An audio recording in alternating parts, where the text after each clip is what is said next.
오늘 우리에게 주시는 하나님의 말씀은 로마서 8장 9절과 10절, 26절과 27절의 말씀입니다. 만일 너희 속에 하나님의 영이 거하시면 너희가 육신에 있지 아니하고 영에 있나니 누구든지 그리스도의 영이 없으면 그리스도의 사람이 아니라. 또 그리스도께서 너희 안에 계시면 몸은 죄로 말미암아 죽은 것이나 영은 의로 말미암아 살아있는 것이니라.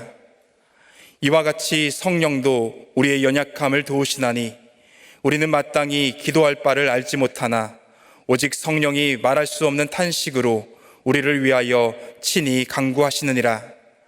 마음을 살피시는 이가 성령의 생각을 아시나니 이는 성령이 하나님의 뜻대로 성도를 위하여 간구하심이니라. 아멘. 저는 어제 주일 설교에서 로마서 8장의 대주제가 하나님의 자녀가 그리스도 안에서 누리는 절대적 안전이다 라고 말씀을 드렸었습니다. 여러분, 이 안전 문제는 신앙의 길에서 우리가 생각하는 것보다 훨씬 중요한 문제입니다. 목회를 하면서 사람을 알아가면 알아갈수록, 인간의 내면을 알면 알수록 이 안전이 엄청나게 중요한 이슈가 되고 있구나라는 것을 알아차리게 됩니다. 젊었을 때는 무슨 이 안전이 우리 내면이 불안한 사람이나 늘 무언가에 쫓기는 사람들한테 원하는 갈망이고 그들에게 있어야 되는 그런 열망인 줄 알았습니다.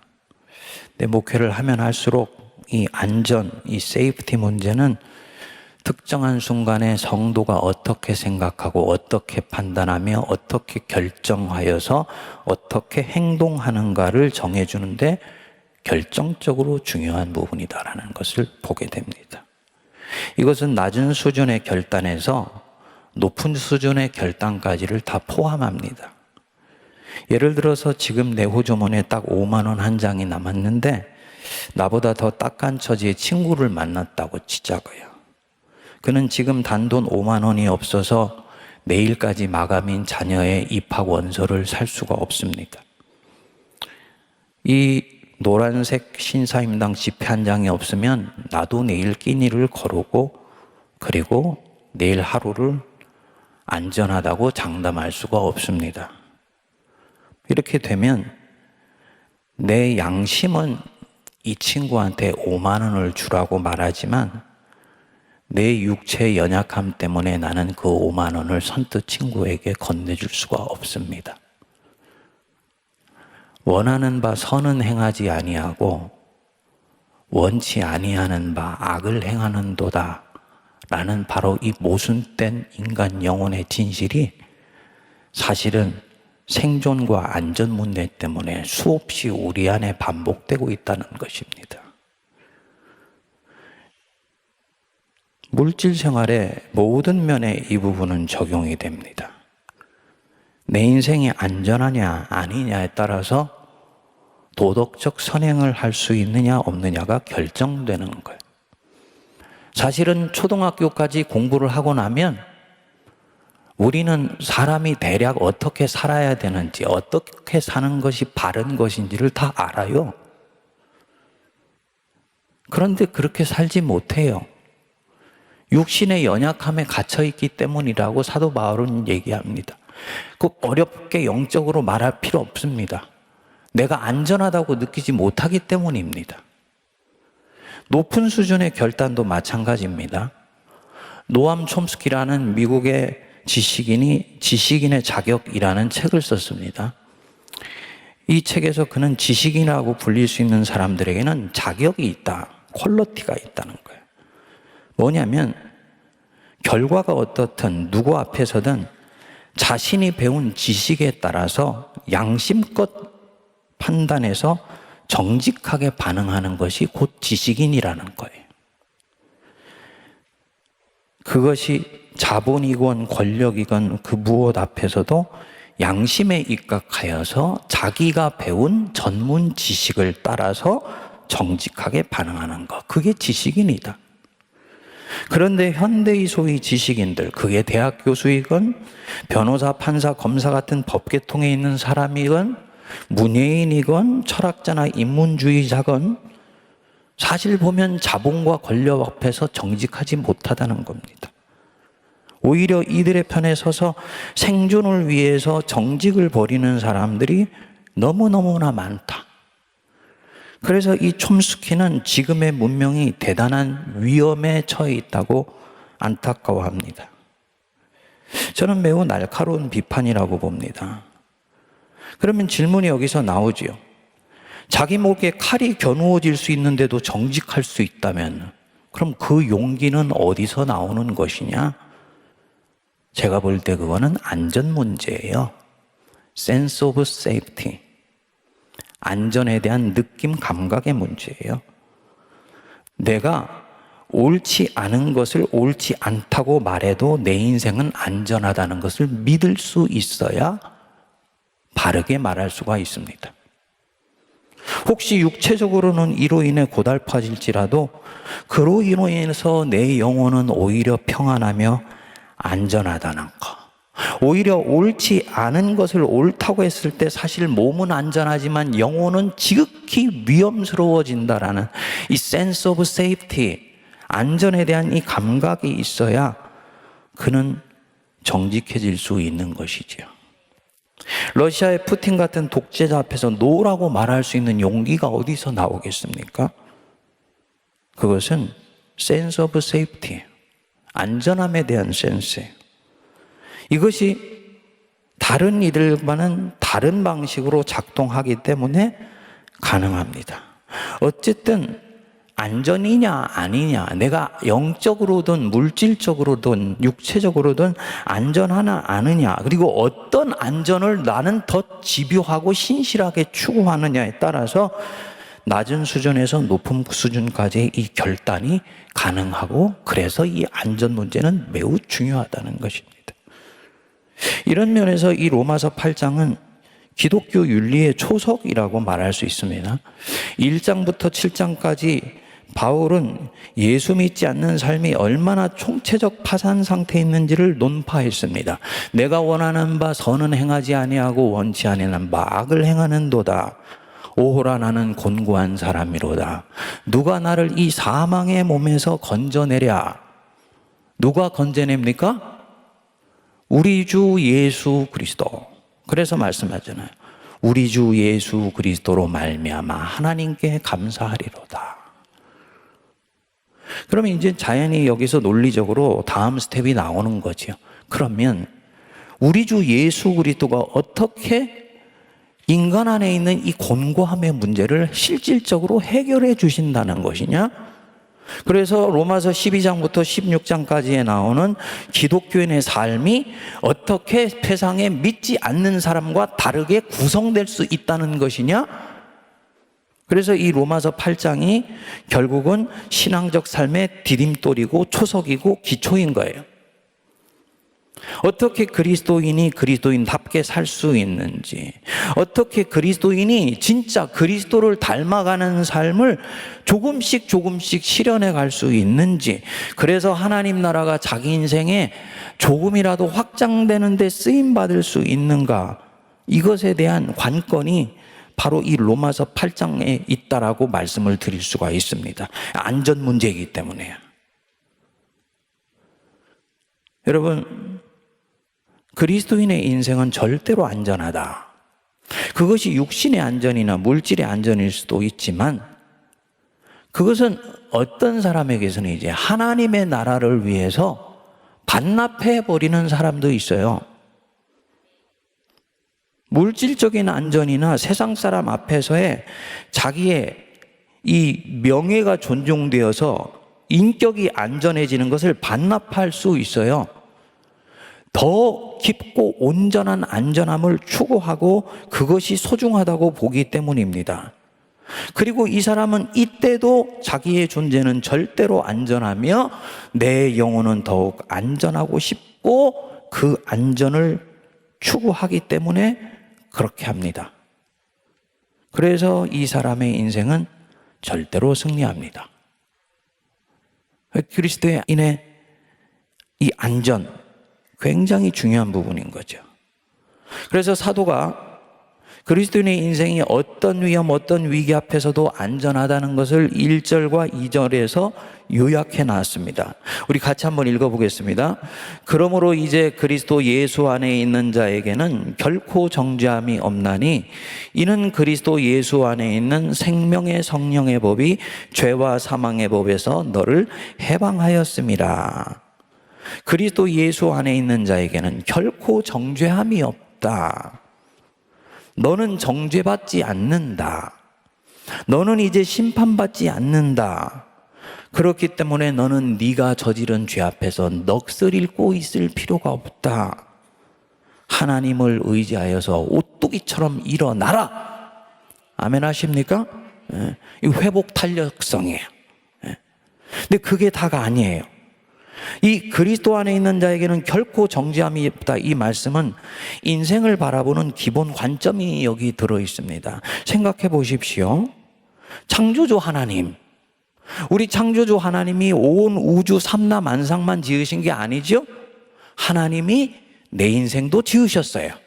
시간과 공간이라는 이 재료 안에 내 인생이라는 집을 지으셨어요. 그리고 나를 그 집 안에 초대하셨어요. 그리고 하나님이 창조주로서 내 인생을 엮어가세요. 그것을 우리는 섭리라고 말을 합니다. 이때 나는 그리스도 안에서 이 하나님께 정죄받지 않는다. 무슨 얘기냐?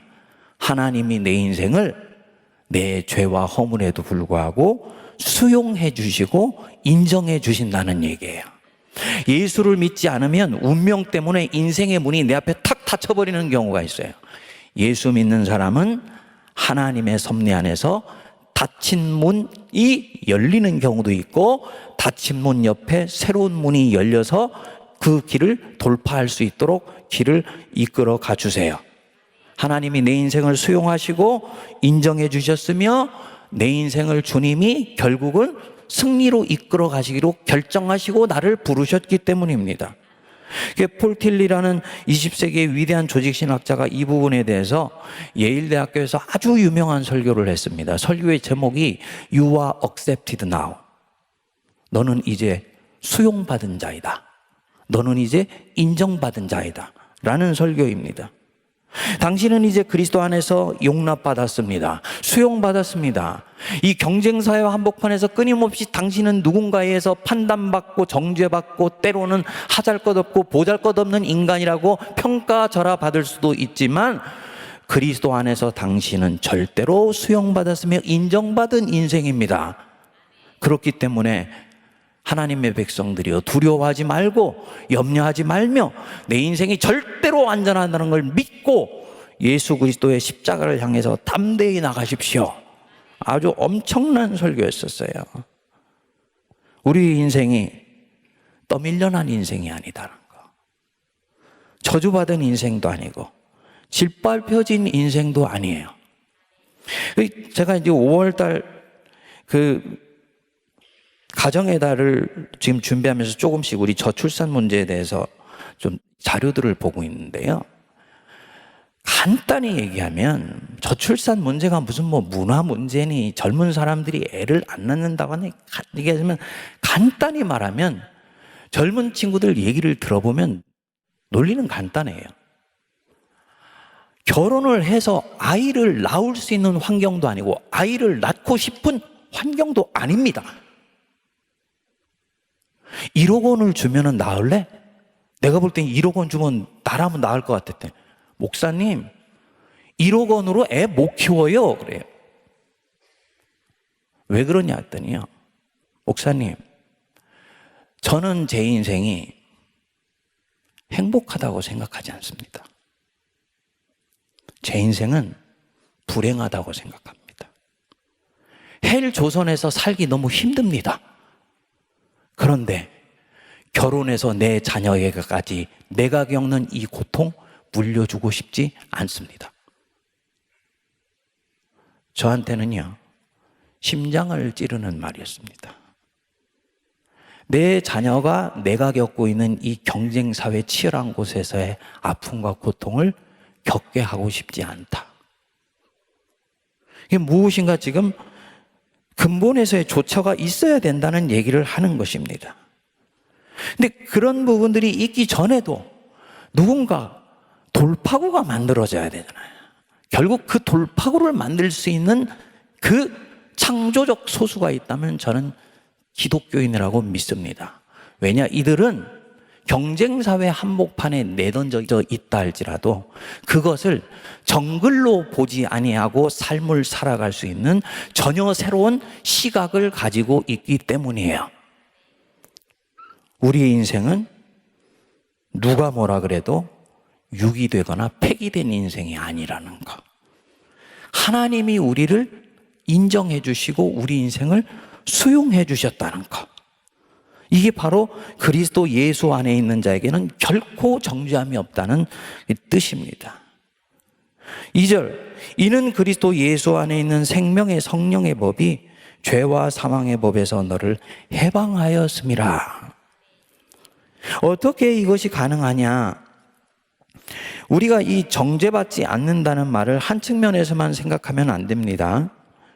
이 정죄는 여기서 두 가지 측면을 같이 가지고 있어요. 첫 번째로는 내 죄는 실제로 있어요, 내 안에.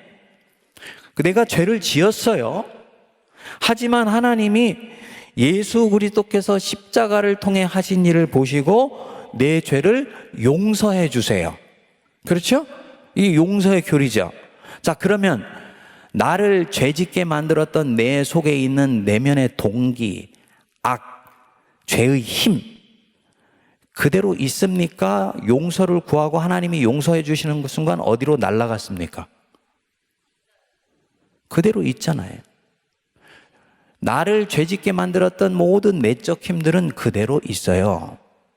다만 하나님이 카바르, 그 죄를 덮어서 없는 것처럼 인정해 주시는 겁니다. 이 정죄받지 않는다는 것은 바로 그 뜻이 있는 거지요. 그러면 의문이 들죠. 그럼 결국은 속은 하나도 안 바뀌었는데, 속은 칼뱅이의 말로 하면 계속 죄를 생산해내는 공장인데 하나님이 자비로 계속 눈 감아주시고 참아주시고 용서해주시는 걸로 끝나는 거네? 과일로 치면 이건 완전히 수박이네요. 겉은 파란데 속은 빨간 수박이네요. 여기에는요, 내 안전 문제는 해결이 됐다고 할지 모르지만 능력은 보이지 않는 거예요. 사람을 바꿔낼 수 있는 능력. 율법은 내 속을 건들지 못하고 겉에서 마치 쪼아대듯이 계속 쪼아대. 예? 제가 어렸을 때 우리 아버님이 그 조폐공사를 다니시면서 자식들 넷을 키워야 되니까 그 닭을 키웠었는데, 닭이 이게 지독하더라고, 애들이요. 닭이요, 자기가 이게 상처가 하나가 나잖아요. 다음날 아침에 일어나면 다른 닭들이 쪼아가지고 내장이 다 터진 채 죽어있어. 모르셨죠? 상처난 그 닭의 상처난 부위를 다른 닭들이 쪼아요. 저기 이거 보면서 율법이 인간의 내면에 대놓고 하는 행동과 같은 부분이다 라는 생각을 했어요. 근데 정죄함이 없다라는 것을 덮어주는 것으로만 끝난다면은 상처는 그대로 두고 겉에다가, 그렇죠? 데일밴드 발라주고 끝나는 거잖아요. 속은 계속 썩어가는데, 여기에 한 가지가 더 있습니다. 여기서 정죄가 없다는 말은 속사람도 실제로 점점 정죄함이 없도록 만들어가는 걸 말합니다. 이게 진짜 아멘이에요. 처음에는 하루에도 주님을 10번을 배반했어요. 주님이 끝없이 용서해 주셨어요. 10년, 20년 믿고 나니까 감사하게도 주님을 가끔씩 배반하긴 하지만 하루에 10번은 아니에요. 그렇죠? 1년에 10번. 그것도 감사한 거죠. 그렇죠? 뭡니까? 주님이 점점 우리로 하여금 소위 하나님 앞에 정죄받거나 비난받지 않도록 속사람을 받고 가시는 겁니다. 누가 이 일을 하는 것이냐? 그리스도 예수 안에는 생명의 성령의 법이 이 일을 한다는 거예요. 여기서 이 법이라는 말이 헬라어로 노모스인데요. 노모스 간단히 얘기하면 사람 사는 법도입니다. 예수 밖에 있을 때는 죄와 사망의 법이 역사해요. 육체의 탐욕이나 본성의 법을 따라서 살아요. 율법주의자는 율법이 사람 사는 법도예요. 예수를 믿고도 율법주의로 얼마든지 살 수 있습니다. 근데 이제 생명의 성령의 법이 죄와 사망의 법에서 너를 해방하였습니다. 생명의 성령의 법으로 사는 사람들이 있어요. 이들은 성령을 따라 살아요. 그리고 이 성령이 나도 모르게 율법을 행할 수 있도록 내적 힘을 주세요. 그리고 하고 싶어지도록 만들어 가세요. 왜냐하면 율법을 주신 하나님을 점점 사랑하게 되기 때문입니다. 그래서 어느 순간인가 그 율법을 이룹니다. 율법을 폐하러 온 것이 아니라 율법을 완성하러 왔다라는 이 말씀이 결국은 생명의 성령의 법을 통해서 가능해진다는 것이지요. 그래서 이제 3절부터 10절까지 보면 육을 따라 사는 사람과 영을 따라 사는 사람이 어떻게 다른지를 말씀합니다. 육을 따라 사는 사람과 영을 따라 사는 사람, 사는 동기도 다르고 살면서 하는 생각도 다르고 그 인생의 결과물도 다릅니다. 이 부분이 좀 딱딱하기는 하지만 굉장히 중요합니다. 내 내면의 움직임을 진단하는 데 도움이 되기 때문입니다. 먼저 5절을 보시면 동기가 나와요. 육을 따라 사는 사람과 영을 따라 사는 사람의 동기. 5절 우리 같이 읽겠습니다. 육신을 따르는 자는 육신의 일을, 영을 따르는 자는 영의 일을 생각하나니. 각각 살려고 하는 동기가 다르다. 육신을 따르는 자는 육신의 일이 동기이다. 무엇을 먹을까, 무엇을 입을까, 어디서 살까, 어떻게 하면 더 좋은 차 탈까, 어떻게 하면 더 좋은 집에서 살까, 어떻게 하면은 이제는 전세 그만 살고 좀 내 집 마련해서 살까, 어떻게 하면 명예를 얻고 재산을 더 축적할까, 어떻게 하면 더 즐겁고 어떻게 하면 더 행복할까. 아무리 고상하게 갖다 붙이지만 결국은 동기가 이런 것이면 그는 죄송하지만 육신을 따라 사는 사람이에요. 영을 따르는 자, 하나님의 영, 그리스도의 영이 원하는 것을 쫓아가는 사람, 그게 사는 동기예요. 예를 들어서 교인 한 사람이 있다고 치죠. 그는 젊었을 때 사회에서 엄청난 성취감에 불타면서 인생을 살았습니다. 쭉쭉쭉쭉 고속승진을 하면서 그것이 자기에게 주는 그 만족과 쾌감이 엄청났습니다. 교회는 다녔지만 전형적인 모태신앙이어서요. 모양만 그리스도인인 경우인 거예요. 모태신앙인 성도님들이 다 그렇다는 얘기 절대로 아니니까 오해 마십시오. 사도 바울도 모태신앙입니다. 중요한 것은 예수가 그 안에 있느냐 없느냐. 근데 이분은 안 그랬던 것 같아요. 결국은 40대 중반에 완전히 소진되어 버렸다. 인생의 허무함에 몸서리치다가 어느 날 예수를 만난 거예요. 그리고 사는 동기가 달라졌습니다.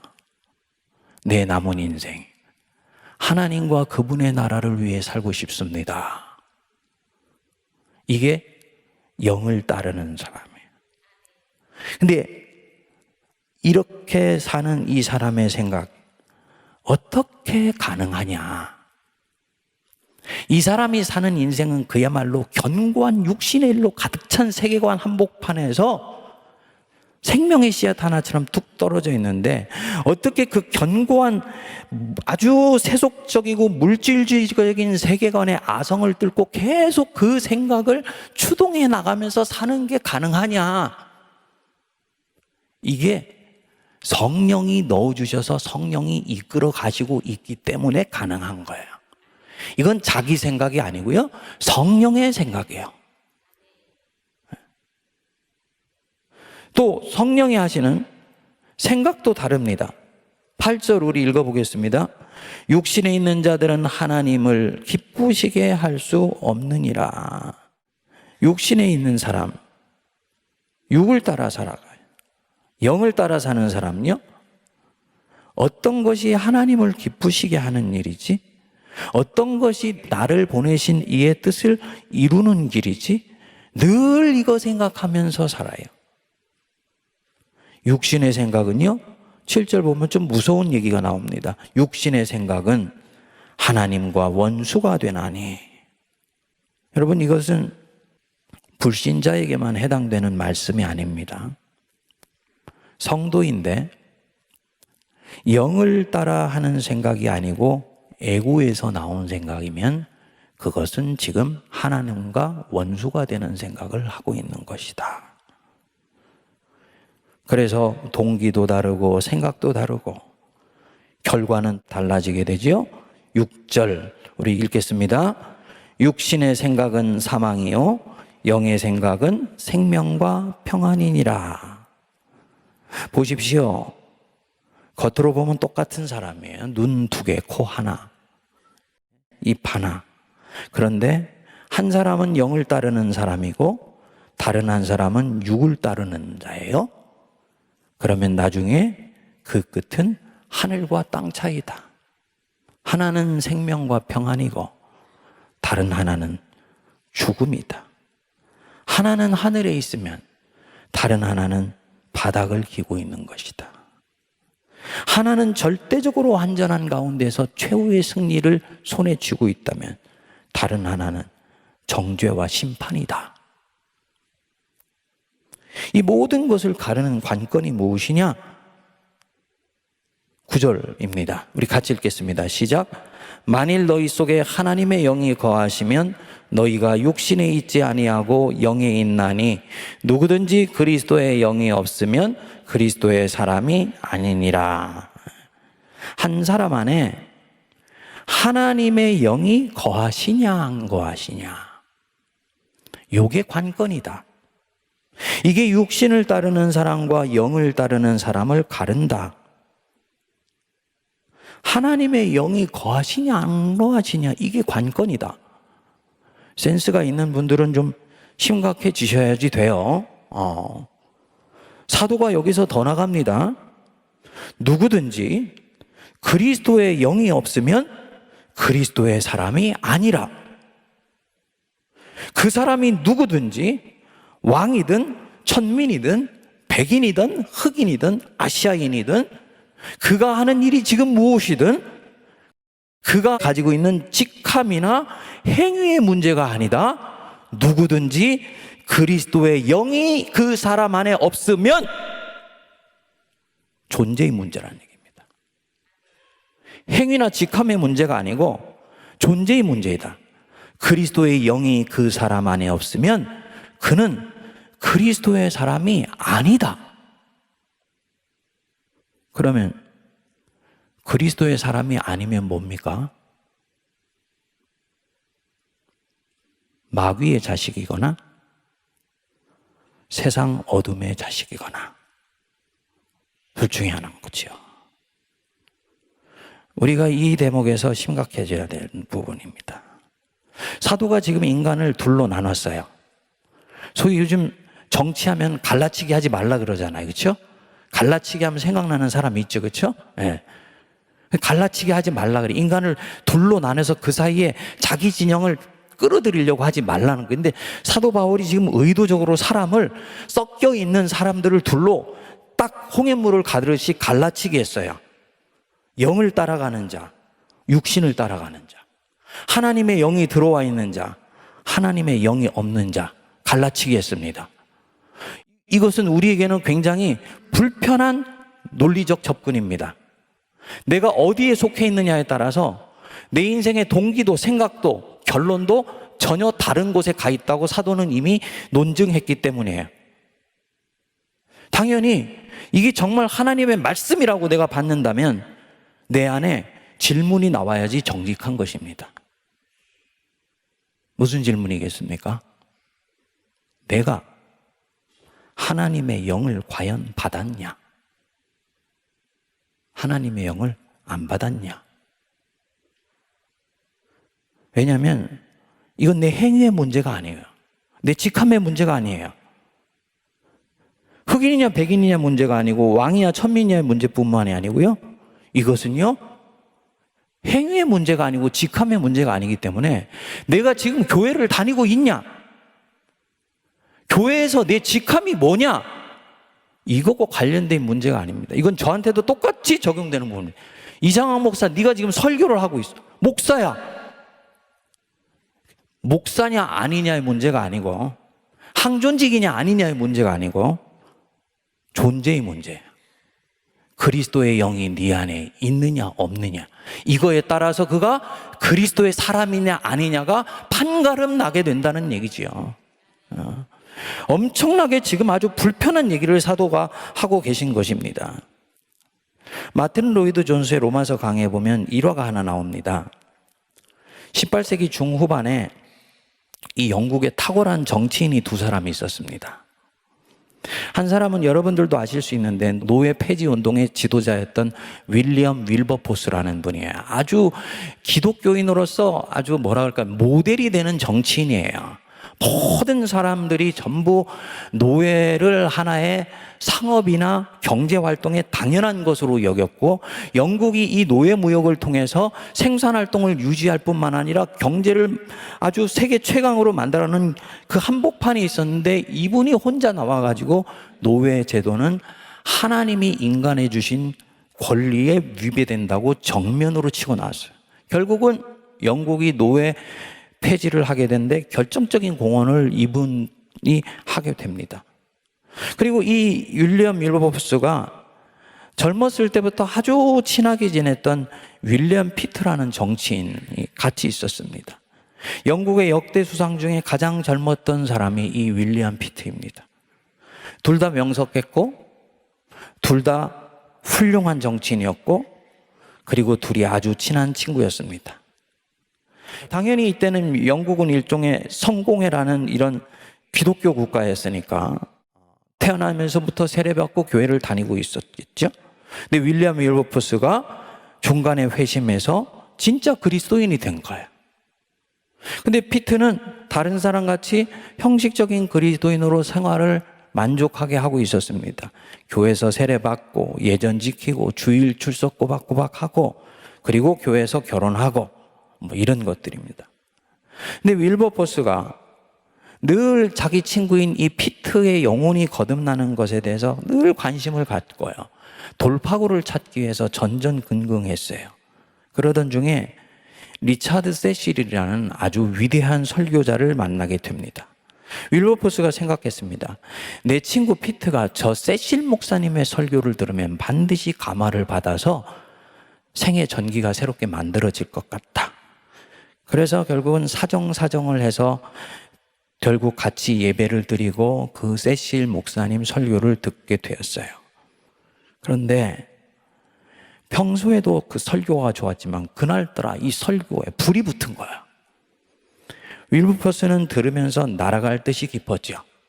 자기에게도 큰 은혜가 되었지만 지금 친구 피트가 자기 옆에서 설교를 듣고 있으니 반드시 성령께서 역사하셔서 오늘 무슨 일이 일어날 거라고 확신한 겁니다. 예배가 끝나고 나오면서 윌버포스가 기대감과 흥분 속에서 친구 피트에게 물었습니다. 오늘 설교가 어땠나? 친구가 말을 합니다. 윌버포스, 나는 그분이 도대체 무슨 말 하는지 하나도 모르겠어. 이렇게 얘기했다는 거예요. 마틴 로이드 존스가 결론으로 얘기하는 부분은 그 부분입니다.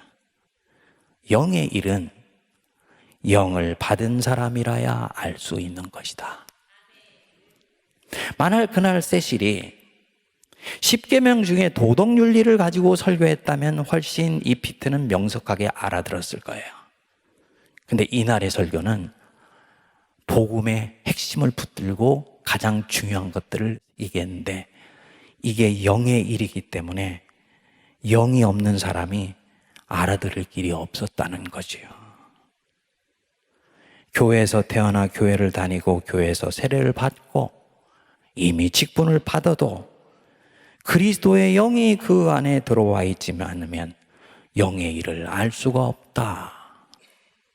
그러면서 로이드 존스가 말을 합니다. 우리가 신앙의 관점에서 부류를 둘로 나눈다면 신자 혹은 불신자이다. 문제는 교회 안에 교회를 다니는 불신자가 너무나 현대교회에 많다는 사실이다. 아주 그냥 아픈 부분을 콕 집어서 말을 했습니다. 왜입니까? 참으로 신자냐 아니냐는 그리스도의 영이 들어와 있느냐 없느냐, 그리스도의 영이 있느냐 없느냐, 여기에 달려 있습니다. 그리스도의 영이 없으면 그리스도의 사람이 아니에요. 이 윌리엄 피트처럼 교인이지만 아직 그리스도의 사람이 아닌 경우가 있을 수 있다는 거지요. 당연히 우리가 이 대목에서 자기 검증이 들어가야 됩니다. 내가 그리스도의 영, 성령을 받은 사람인가 아닌가? 해부에서 성령을 볼 수 있는 것도 아니고, 성령이 무슨 생명처럼 내 안에서 발견되는 것도 아니고, 그리고 이 얘기하면 우리 장로교 교인들은 트라우마가 있어서 심각해져요. 순복음교회 교인들한테 이미 융단 폭격을 받았기 때문이에요. 너희들은 도대체 성령의 능력이 나타나지 않는 거예요. 성령 없어. 장로교는 성령이 없어. 노골적으로 얘기하잖아요. 그렇죠? 근데 감사하게 성경이 이 부분에 있어서 아주 쉽게 내가 성령을 받은지 안 받은지를 알 수 있는 부분을 말씀하셨어요. 고린도전서 12장 3절 뒷부분에 보면요, 성령으로 하지 아니하고는 누구든지 예수를 주시라 할 수 없느니라. 요거는 아멘이에요. 성령으로 하시지 아니하고는 누구도 예수를 주님이라고 고백할 수가 없다. 2000년 전에 죽은 갈릴리의 선지자의 죽음이 2000년을 뛰어넘은 오늘 내 자신의 생명과 직결될 수 있으며 그 사람의 죽음이 내 죄를 영원히 용서하는 효력이 있다는 것이 실제로 믿어진다. 이게 성령으로 인하지 아니하고 어떻게 가능한 일이냐. 첫 번째고요. 누구든지 예수를 주라고 할 수 없느니라. 여기 이 주라는 말은 큐리어스입니다. 사도가 이 얘기를 쓸 때는 당시의 문화적 맥락을 명료하게 이해하고 쓴 부분이에요.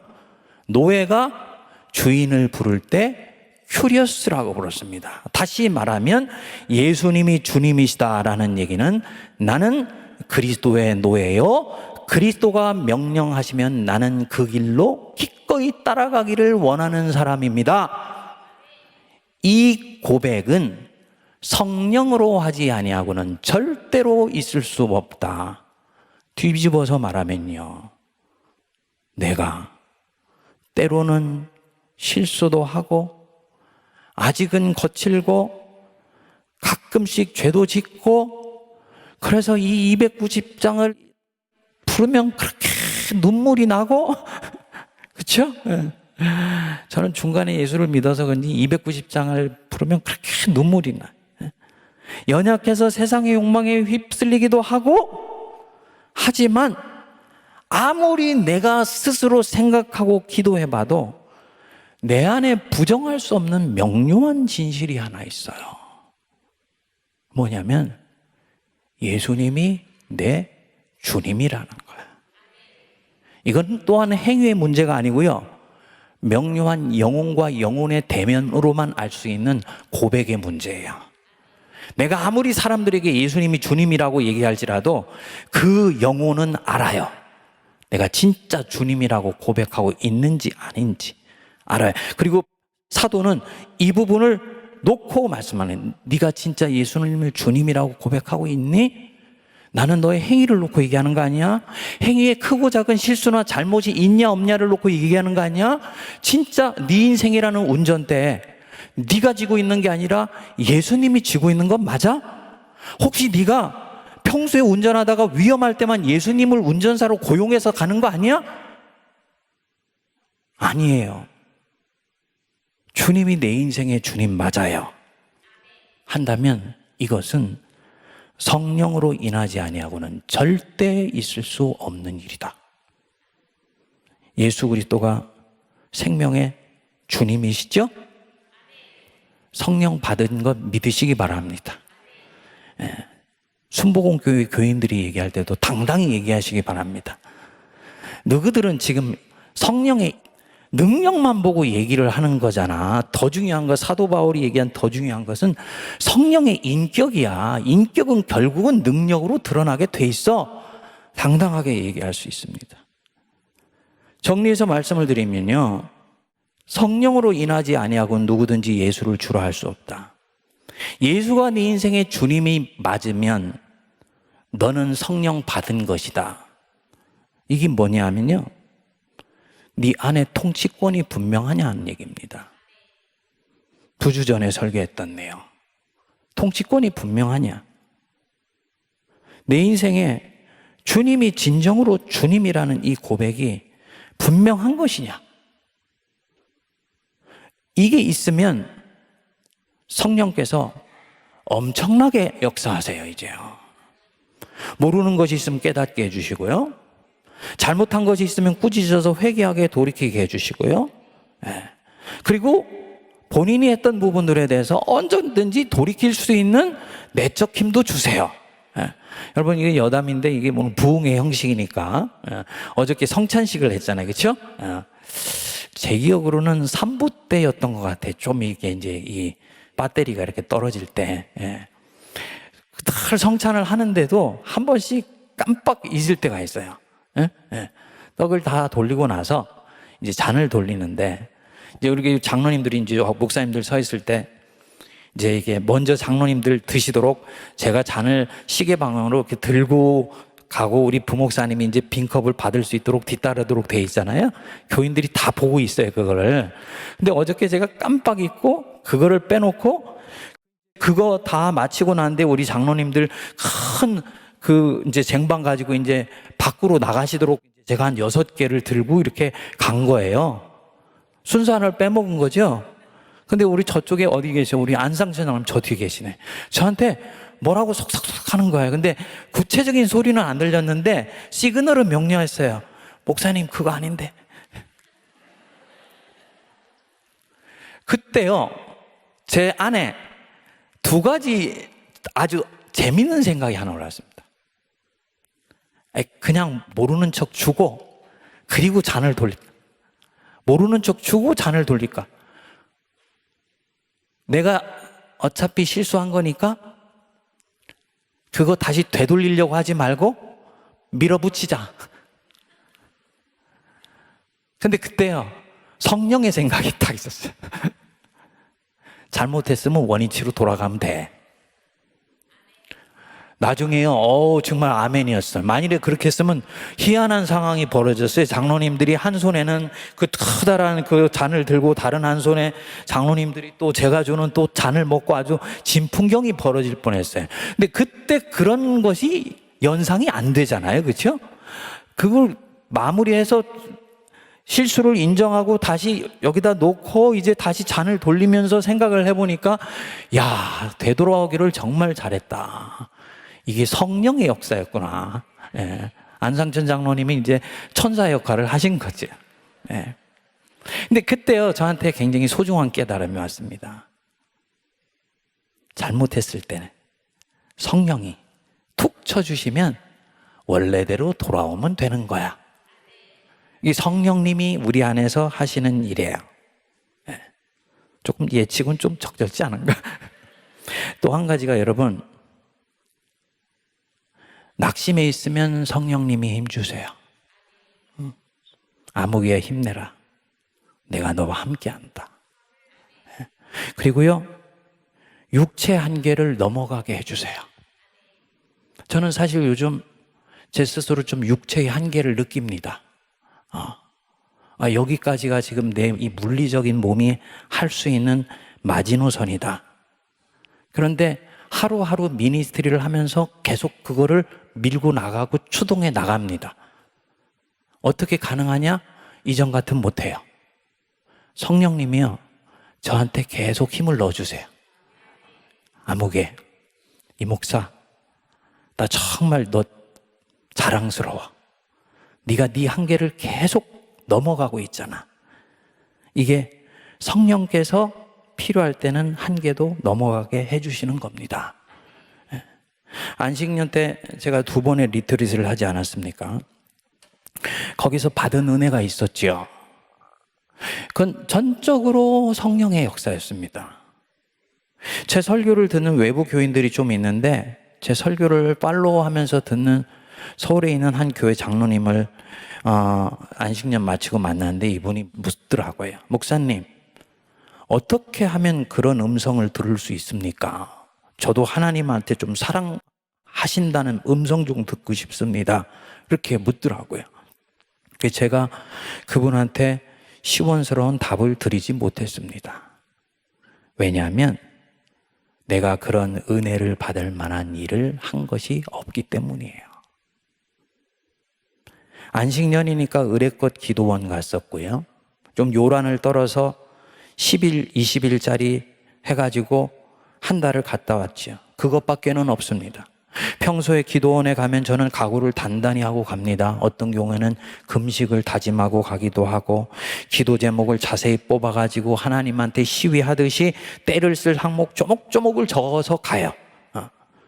그리고 올라가서는 힘을 다해서 기도합니다. 그러면 하나님이 불쌍히 여기셔서 내려오기 전에는 응답을 주세요. 뭐 응답 안 주셔도 제가 이거 응답인 줄 믿습니다 하고 딱 붙들고 내려와요. 그럼 주님이 어쩔 수 없어 또 역사를 하시는 것 같아. 그런데요, 이번에는 전혀 그런 의욕도 일지 않고 그런 투지도 일지를 않더라고요. 그도 그럴 것이 제가 너무 지쳤으니까. 무엇을 의지를 발동해서 해야 한다는 마음 자체가 들지 않았습니다. 그냥 갔습니다. 그리고 고한 것은 한 가지예요.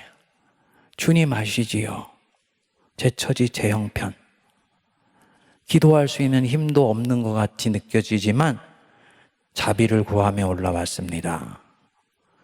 그랬는데 그 2차례 리트릿을 통해서 일어난 역사는 전부 성령님이 아주 정교하게 외과 의사가 이 썩은 환부를 도려내듯이 아주 예리한 수순을 밟아서 하신 일이었습니다.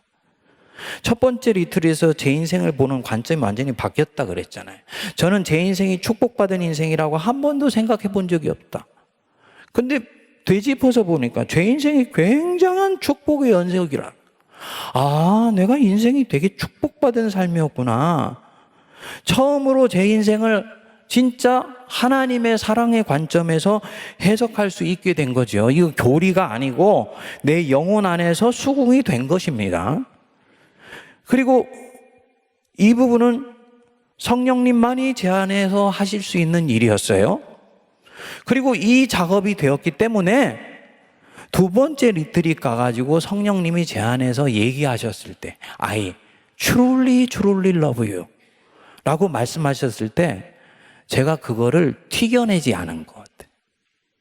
첫 번째 리트릿에서 내 인생이 축복으로 이해되지 않고 하나님이 내 인생을 휘감고 계시다고 납득되지 않았다면 뭘 사랑하셔? 내가 무슨 사랑을 받고 있어? 난 맨날 밭갈이만 하고 세례요한 욕할만 하고 제가 이제 목회할만 하다 그러면 주님은 꼭 옮겨가세요. 그래서 제가 우리 세문안교에서는 이제 목회할만 하다 하는 거를 제가 은퇴하는 그 해에 이제 하려고 그래. 예, 우리 세문안교에서 은퇴하고 싶어가지고 늘 그러셨어요. 두레교에서도 그렇고 미국에서도 그렇고 포항에서도 그렇고. 그리고 죽다가 살아났는데 무슨 축복? 그때까지도 이단이니 사입이니 종북이니 말 듣고 있는데 무슨 축복이에요? 목사가 이단이라는 말 듣는데 무슨 인생이 축복입니까? 근데요, 이 수순이 있어서 그 음성을 마치 마른 논이 가뭄 끝에 물을 빨아들이시 그냥 다 빨아들인 겁니다. 이게 성령이 한 사람 안에서 하신 일이 아니면 무엇이겠습니까?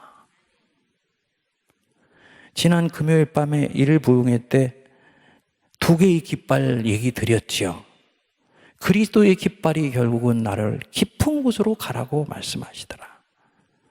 이게 성령의 역사예요. 나는 내 한계 에고에 갇혀서 도저히 넘어가고 싶지도 않고 갈 수도 없는 것 같은데 성령이 그때 또 일하신 거예요. 26절 보십시오. 이와 같이 성령도 우리의 연약함을 도우시나니 우리는 마땅히 기도할 바를 알지 못하나 뭐라 그랬습니까? 오직 성령이 말할 수 없는 탄식으로 우리를 위하여 친히 간구하시느니라. 여러분 믿으십시오. 하나님은 내가 내 인생 사랑하는 것보다 더 내 인생을 사랑하세요. 그렇기 때문에 주님은 내 인생에 지금 이 순간에 어떤 일이 일어나야 되는지를 아세요. 그리고 내 인생이 어디로 갔을 때 가장 아름답게 가치 있는 열매를 맺을 수 있는지도 아세요. 문제는 뭐냐? 나는 육신의 한계에 갇혀서 그것을 보려고도 하지 않고 보지 못하는 경우가 있어요. 이때요, 성령이 말할 수 없는 탄식으로 나를 위해서 빌어주세요. 그래서 결국은 홍해물을 가르듯이 한 연약한 심령의 마음의 문을 갈라버린 거야. 결론은 여러분들이 아시죠? 주님이 깊은 곳으로 깃발을 들이셨다는 거. 그리고 그때 그 비전이 끝났는데요, 죄 안에 뛰는 듯이 기쁜 마음이 찾아왔습니다. 무슨 얘기입니까? 가라고 하니까 억지로 가는 것이 아니고 가고 싶은 열정과 그리고 불타는 열망도 성령께서 같이 넣어주신 거야. 그때 내가 이제 우리 세문학교에 2기 목회할 수 있는 마음이 이제 생겼구나. 더 감사한 것은요, 저는 요즘 여러분들을 짝사랑하고 있어요. 세문학교라는 이름 5자를 얘기하면 저도 모르게 눈시울이 뜨거워져요. 보세요. 여러분들이 이상학 목사 5자 말해도 아무 감격이 없으시잖아요. 예, 예. 이게 누구 일입니까? 성령이 하시는 일입니다. 성령이 한 사람 안에서 하시는 일이에요. 이 성령님 얼마나 좋은지 모릅니다. 여기까지 이러면 우리 예수님이 왜 제자들에게 이런 말씀하셨는지 이해가 됩니다. 내가 너희에게 실상을 말하노니 내가 떠나는 것이 너희에게 유익이라. 내가 떠나가지 아니하면 보혜사가 너희에게로 오시지 아니할 것이요 가면 내가 그를 너희에게로 보내리라. 예수님이 육체로 제자들 옆에 있을 때 이상하게도 제자들이 실족했습니다. 베드로는 결국은 예수님 옆에 끼고 있을 때 예수님 배반하고 도망했어요. 주는 그리스도시요 살아계신 하나님의 아들이다 신앙 고백했는데 결국은 주님을 배반하고 도망갔어요. 그런데요, 성령을 받고는 이 사람이 완전히 달라졌어요. 성령이 내주하시니까. 예수님은 옆에 계시지만 성령은 내주하세요. 그래서 나중에는 로마 황제 때 로마에서 도망가려는 베드로를 성령이 가로막으셨어요. 그리고 가장 숭고하고 아름다운 순교로 하나님께 영광 돌리게 하셨습니다. 누구를 위해서? 베드로를 위해서, 하나님 나라를 위해서, 그리고 우리를 위해서. 사랑하는 여러분, 이 좋은 성령 선물로 받으실 수 있게 되기를 바랍니다.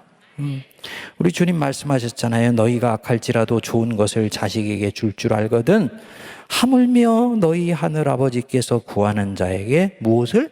성령을 주시지 아니하겠느냐. 성령을 달라고 기도해라. 성령이 너희 안에 들어와 있을 때야 너희가 비로소 그리스도의 사람이고 너희들의 내적인 그 전쟁은 끝이 나며 이 성령의 엄청난 축복과 은혜와 인도하심을 누리면서 영혼의 진정한 안전함을 누리고 하나님께 쓰임받을 수 있다. 성령 못 받는 이유는 오직 한 가지. 예수가 내 안에서 주님이 아니기 때문에. 명목적 그리스도인, 교회를 다니는 신자. 하지만 그 안에 주님이 진정으로 통치권을 갖지 않는.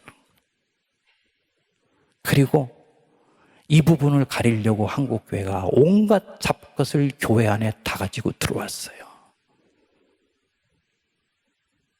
교리에 대한 확신이 복음에 대한 확신, 신앙적 신조에 대한 확신이 복음에 대한 확신, 특정한 정치 이념을 따르는 것이 곧 그리스도인의 순수함의 표지처럼 자유주의다, 근본주의다, 온갖 잡것들이 교회 안에 다 들어와서요, 진정으로 내가 체크하고 담백하게 체크하고 나가야 되는 그리스도가 내 주님 맞는가? 이 부분을 가지고 목사님들이 씨름하지 않았습니다. 저는 그 면에서 한국교회 위기는 다른 데 있다고 보지 않습니다. 사도 바울이 논리를 전개하는 측면으로 보면 삶을 먼저 얘기하려고 하지 마. 도덕과 윤리를 먼저 말하려고 하지 마. 그 윤리와 도덕이 세워질 수 있는 기초, 성령이 각 사람에게 오도록 해. 그 성령이 오기 위해서는 단순하다. 네가 예수를 그리스도로 진정으로 고백해라. 그러면 너는 그렇게 살지 않을 거야. 그렇게 살지 않아도 될 거야. 왜냐하면 네 인생은 절대로 안전하다는 걸 성령이 너에게 가르쳐 주시고 그가 너를 이끌어 주시기 때문이다. 이 분명한 고백 가지고 오늘 우리 기도의 자리로 나갈 수 있게 되기를 바랍니다.